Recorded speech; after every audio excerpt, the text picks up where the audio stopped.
Have you ever noticed how being around certain people can totally change how you see yourself?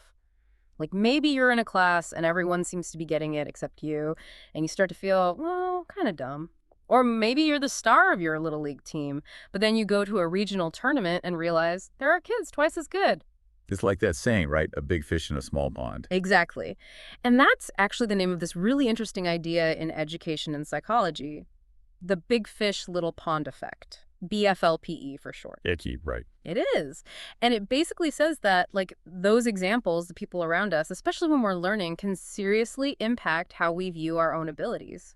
We have some awesome research to dig into today to try and figure out how this all works, including a deep dive review by Dai and Rin, Hmm. published back in 2008, that looks at the BFLPE, all the evidence for and against it, and, really importantly, where the theory might be oversimplifying things. Yeah, their review is a huge contribution to the field, really looking at not just what we know, but how we know it? Yeah, totally. So to lay it all out, what we're going to do today is unpack this whole big fish, little pond effect. We'll look at the evidence, the arguments, and the critiques. And hopefully by the end, you'll have a much deeper understanding of how your environment shapes how you feel about your abilities. Ready to dive in? Let's do it. Okay, so let's start with the basics. What exactly is the big fish, little pond effect, and what evidence do we actually have for it? All right, well, the BFLPE, like you mentioned, is this idea that the average ability level of the group you're in affects how you see your own abilities, even if your actual skills haven't changed. So two people with the same skills could feel completely differently about themselves depending on who they're surrounded by. Precisely. Imagine two equally talented math students. One in a school where math is super competitive and everyone aces the tests, and the other in a school where, math isn't as strong overall. I'm guessing the first student, even if they're doing well, might feel less confident compared to the second student. Right. That's the BFLPE in a nutshell. Yeah. Now, in terms of evidence, one of the main researchers behind this idea, Herbert Marsh, and his colleagues have done tons of studies looking at this effect across different countries, age groups, and subjects. So it's not just a one-off observation, there's real data backing this up. Absolutely. And one of the key ways they've studied this is by looking at the relationship between a school's average academic achievement and the academic self-concept of individual students, controlling for or taking into account each student's actual ability. So they're making sure it's not just that smarter students naturally feel better about themselves. Exactly. They're trying to isolate the impact of the school environment itself. And what they've consistently found is that even after accounting for individual ability, being in a school with a higher average achievement level is associated with lower academic self-concept for those students. Wow, so even if you're objectively doing well, just being surrounded by high achievers can make you feel less confident. It seems that way. And it's not just a fleeting feeling either. Longitudinal studies, where they follow the same students over time, have shown that this effect can linger even after students graduate from high school. That's pretty significant, so it's not like you just adjust to the environment and it goes away. Well, for some it might, but for others, that feeling of being a smaller fish can stick around. And it's important to note that this isn't just limited to academics. They found similar effects in other areas too, like, for example, gymnastics. Really? So, like, if I'm a gymnast in a class full of Olympians, I might feel worse about my skills even if I'm actually improving. That's exactly what a study by Chanel and colleagues found. Even though their skills were getting better, gymnasts in higher ability classes tended to have lower self-concepts over time compared to those in classes with a lower average skill level. That makes a lot of sense. It's easy to get discouraged when you're constantly comparing yourself to people who are way ahead of you. But, okay, let's say this BFLPE is real. Why does it even matter? Does it really have any practical implications for how we learn and perform? It absolutely does. Because, as it turns out, your academic self-concept, how you feel about your abilities, isn't just some abstract idea. It's actually linked to a bunch of really important educational outcomes. Like what? Well, for one, research going all the way back to the 60s has shown a strong relationship between academic self-concept and educational aspirations. Basically, if you feel good about your abilities, you're more likely to aim higher and set more ambitious goals for your education. Makes sense. If you think you're smart, you're more likely to want to go to college or pursue a challenging career. Exactly. And it doesn't stop there. Studies have also found that academic self-concept is linked to your interest in different subjects, the courses you choose to take, and even your actual academic achievement over time. So it's not just about how you feel. It can actually affect how well you do in school. It's a bit of a chicken and egg situation. It seems like academic self-concept and achievement can both influence each other, potentially creating a feedback loop. So feeling confident in your abilities can lead to better performance, which in turn can further boost your self-concept. It's like a positive spiral. But what about motivation? Does that play a role in all of this? It definitely seems to. Researchers believe that academic self-concept can impact your motivation to learn and achieve.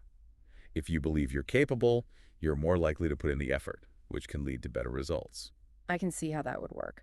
Feeling good about yourself can give you that extra push to keep going, even when things get tough. Precisely. And there's research to support this, even in non-academic settings.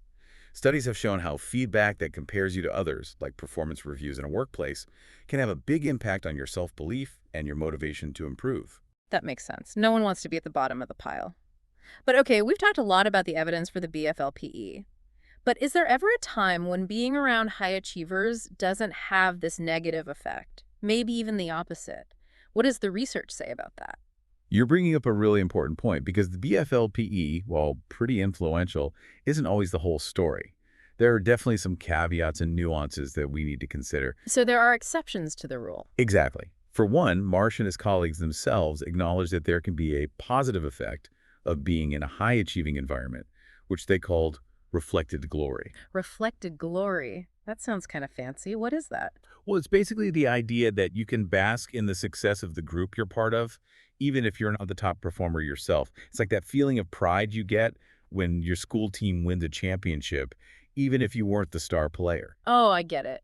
So even if you're not the best in the class, just being part of a school with a great reputation can make you feel good about yourself. Exactly.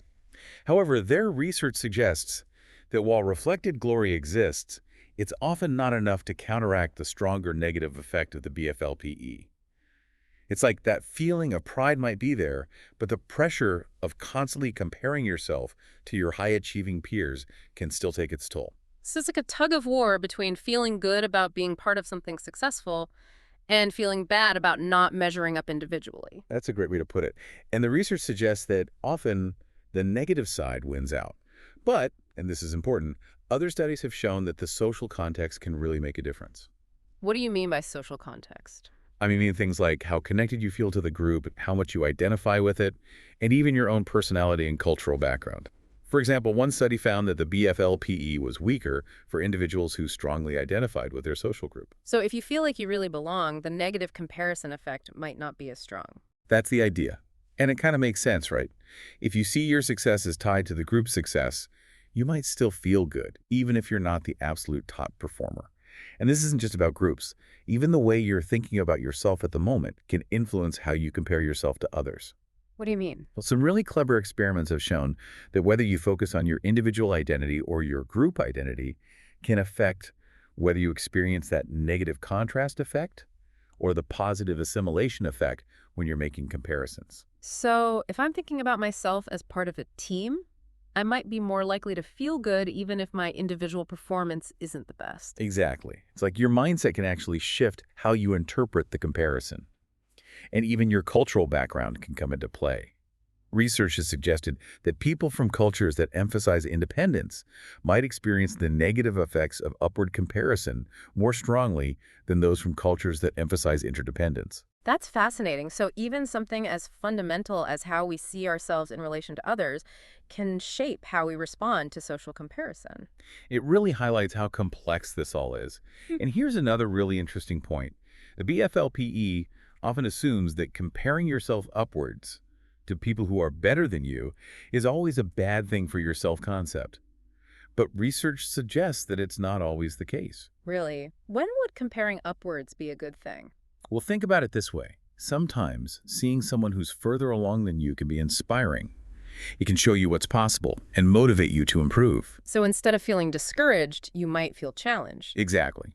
And a study by Hugh J. and colleagues actually found that many students intentionally compare themselves to their academically stronger friends as a way to gauge their own progress and figure out how to get better. That's a much more positive spin on upward comparison. So it's not always about feeling inferior. It can be about learning and growing. Precisely. And this is supported by other research too. Blant and colleagues found that both comparing yourself to the average student, which is what the BFLPE focuses on, and having friends who are doing better than you in school both independently predicted better academic performance. Wait, so having friends who are smarter than you can actually help you do better in school? That's what their study suggests. It seems like both types of comparison can be beneficial in different ways. Comparing to the average can give you a sense of where you stand and whether you're keeping up, while comparing to those who are excelling can push you to strive for more. So it's not just about looking down to feel good. Sometimes looking up can be what motivates you to improve. Exactly. And there's another study that really illustrates this point. Ultimate and Pomerantz found that while low-achieving students with high-achieving friends had lower self-evaluations, which is consistent with the BFLPE, they actually performed better academically than low-achieving students who were friends with other low achievers. That's a really interesting trade-off. You might feel a bit worse about yourself because you're constantly comparing yourself to people who are doing better, but you're actually learning and improving more as a result. It definitely challenges the simplistic idea that upward comparison is always bad. It really depends on how you interpret and respond to that comparison. So we've seen that the BFLPE, while a valuable concept, isn't without its limitations.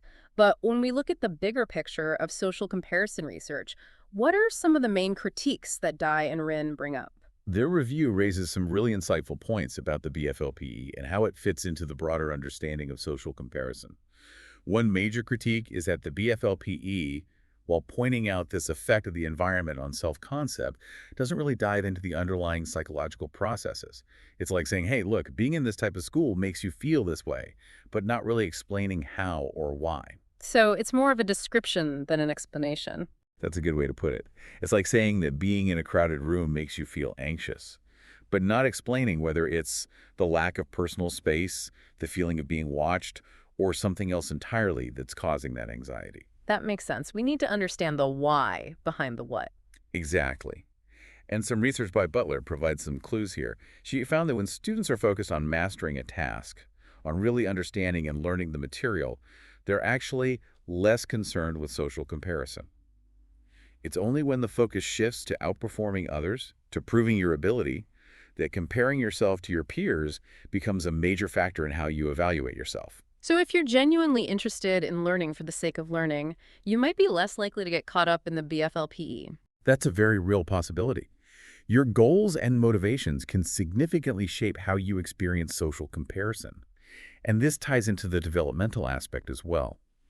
Research by Rubel and Fled on how kids' thinking develops found that as high-ability children get older, they tend to rely more on comparing their current performance to their own past performance, rather than constantly looking at their peers. So they become less dependent on social comparison as they develop a better sense of their own abilities. That seems to be the case.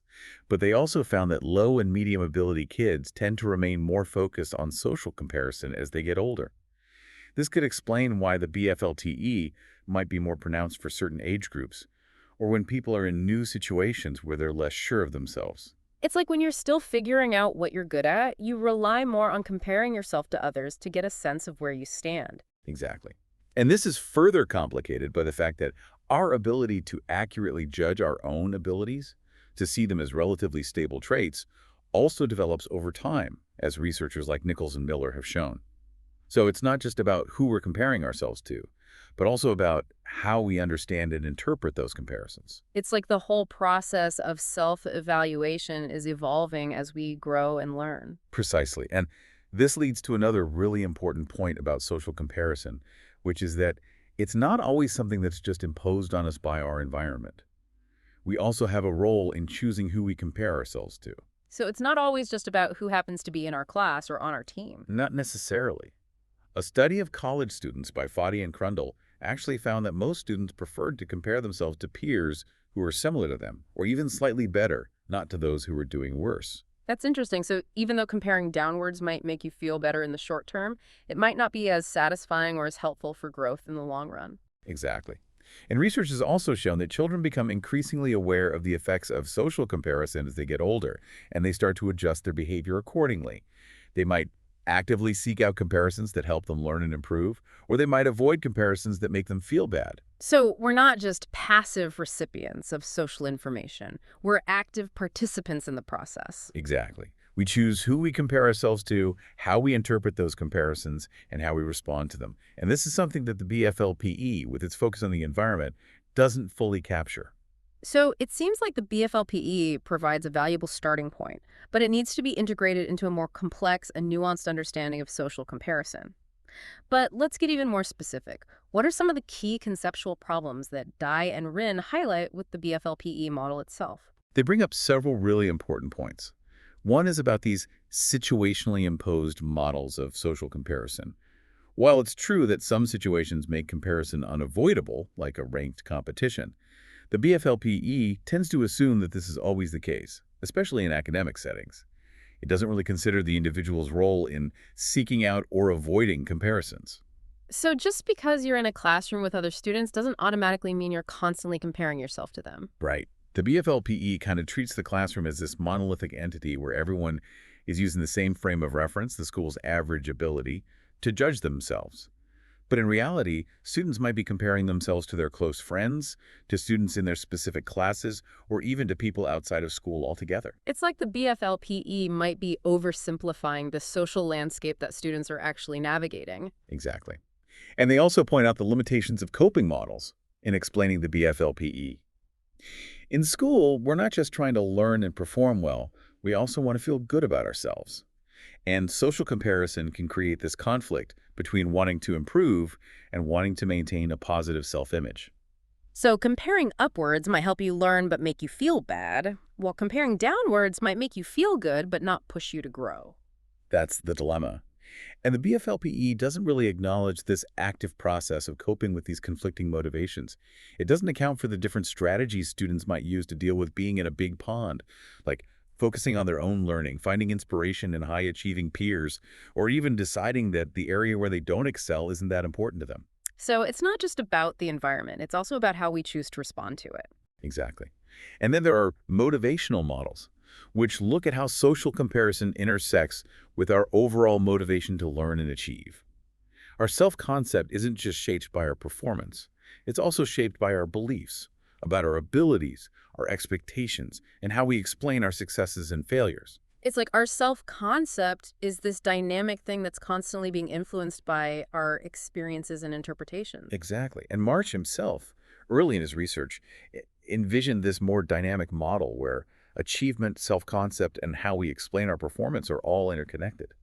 But the BFLPE research hasn't really delved into these complexities. So it's like the BFLPE might be missing a big part of the story by not considering these individual differences in motivation and self-perception. That's a key point. And their critique goes beyond just the conceptual level. Dye and Rin also raise concerns about the research methods and data analysis techniques that are typically used to study the BFLPE. Oh, interesting. What are some of those issues? Well, one is that a lot of BFLPE research relies on these large data sets that provide limited information about the actual learning environment beyond the school's average ability. It's like trying to understand a forest by just looking at the average height of the trees. You're missing all the details about the different species, the undergrowth, the wildlife. Exactly. And these details can be really important. The BFLPE assumes that the school's average ability is the main driver of social comparison, but it doesn't really capture the complexity of the social dynamics within a school. Students might be comparing themselves to different reference groups, and factors like teaching styles, peer interactions, and even the physical layout of the school can all influence how social comparison plays out. It's like the BFLPE might be painting too broad a stroke. That's a good way to put it. And this leads to another issue, which is that social comparison is often assumed rather than observed in BFLPE research. Just because we find a correlation between school average ability and self-concept doesn't automatically mean that social comparison is the cause. Correlation doesn't equal causation. Right. Exactly. There could be other factors at play that we're not measuring. Maybe schools with higher average abilities also have more demanding curricula, which could both boost achievement and create more pressure to perform, leading to lower self-concept. Or maybe students in these schools are simply more aware of their academic standing because they're constantly being evaluated and compared. So we need to be careful about jumping to conclusions based solely on statistical correlations. Precisely. And then there are concerns about the statistical procedures used to try and isolate the BFLPE. The typical models try to separate the effect of the school environment from the effect of individual ability, but these two things are inherently intertwined. It's like trying to untangle two threads that are tightly woven together. That's a good analogy. And the concern is that by statistically removing the effect of individual ability, we might be inadvertently removing some of the genuine benefits of being in a more selective environment. For example, maybe students in these schools are exposed to more challenging material, better teachers, or more opportunities for extracurricular learning, which could actually boost both their achievement and their self-concept. So the way we analyze the data could be masking some of the positive aspects of being in a high-achieving environment. It's a possibility the researchers need to be aware of. And finally, Day and Rin argue that the effect sizes typically found for the BFLPE, which are often quite small, don't necessarily warrant some of the strong claims that have been made about it. What do you mean by effect size? Effect size basically refers to the magnitude of the relationship between two things. In this case, it's the relationship between school average ability and self-concept. And what they're saying is that even though this relationship is statistically significant, meaning it's unlikely to be due to chance, it's not always very strong. So there are lots of individuals who don't fit the predicted pattern. Exactly. And these exceptions are important. They suggest that the BFLPE isn't this all-powerful force that dictates everyone's self-concept. There are lots of other factors that can influence how you feel about your abilities, and the BFLPE might only play a small role. So it's important to keep things in perspective. The BFLPE might be part of the picture, but it's not the whole picture. That's a crucial takeaway. And this has implications for how we think about making decisions based on BFLPE research. Right, because some have argued that parents should consider the BFLPE when choosing schools for their kids. Like, maybe they should avoid super competitive schools to protect their child's self-esteem. What's the critique of using the BFLPE to make these kinds of policy recommendations? Well, Dye and Rin point out that making sweeping statements about selective schools being bad for self-concept based solely on the BFLPE is overly simplistic and potentially misleading. It ignores the potential benefits of these environments, like the opportunity to learn from highly motivated peers and be challenged to grow. And it also fails to account for individual differences. Some kids thrive in competitive environments, while others might find them overwhelming. So it's not a one-size-fits-all situation. Exactly. And focusing solely on avoiding the BFLPE can lead to a kind of zero-sum game. If all the high-achieving kids avoid selective schools, what happens to the self-concept of the kids who remain in those schools? Social comparison is a part of life, and its effects will vary depending on the individual and the context. It's like you can't just eliminate social comparison. You have to teach people how to navigate it effectively. That's a really important point. And it highlights the need for more research that goes beyond just identifying the BFLPE and actually examines the processes involved in social comparison, how people cope with it, and how it interacts with other factors that influence self-concept. So where do we go from here? What are some promising directions for future research? Dye and Rin outlined several really interesting avenues. One is to really dig into the question of whether social comparison is something that's imposed on us by our environment or something that we actively seek out. We need to understand the interplay between situational factors, individual dispositions, and cultural influences. It's like figuring out the recipe for social comparison. What are the ingredients and how do they interact? Exactly. Another important direction is to actually define and measure the specific processes involved in social comparison. How do we choose who we compare ourselves to? What kind of information are we looking for? How do we interpret that information? These are all crucial questions that need to be addressed. It's about moving beyond just looking at the outcome, whether self-concept goes up or down, and actually examining the mechanisms that drive those changes. Precisely. And we also need to better understand how self-concept develops and changes over time, both in terms of long-term trajectories and how we respond to specific events and transitions. This involves looking at how we maintain a stable sense of self, how we adapt to new challenges, and how we integrate social feedback into our self-perceptions. It's about seeing self-concept as a dynamic process, not a static trait. Exactly. And this requires a more nuanced approach to research methodology. Dye and Rin suggest using techniques like individual growth modeling, which allows us to track individual differences in self-concept change over time, and intensive case studies, which can provide rich insights into how individuals make sense of their experiences and cope with social comparisons.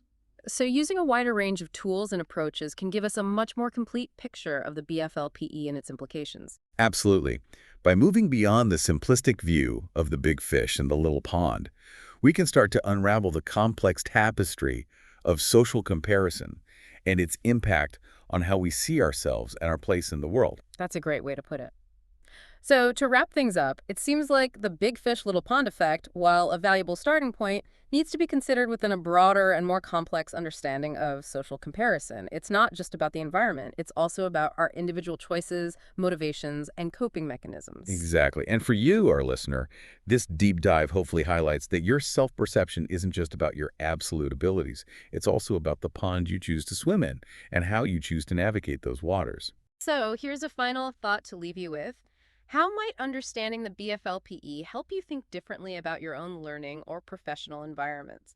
Does it change how you view your own ponds and how you respond to them? And maybe even how you think about the development of those around you, your kids, your students, your colleagues.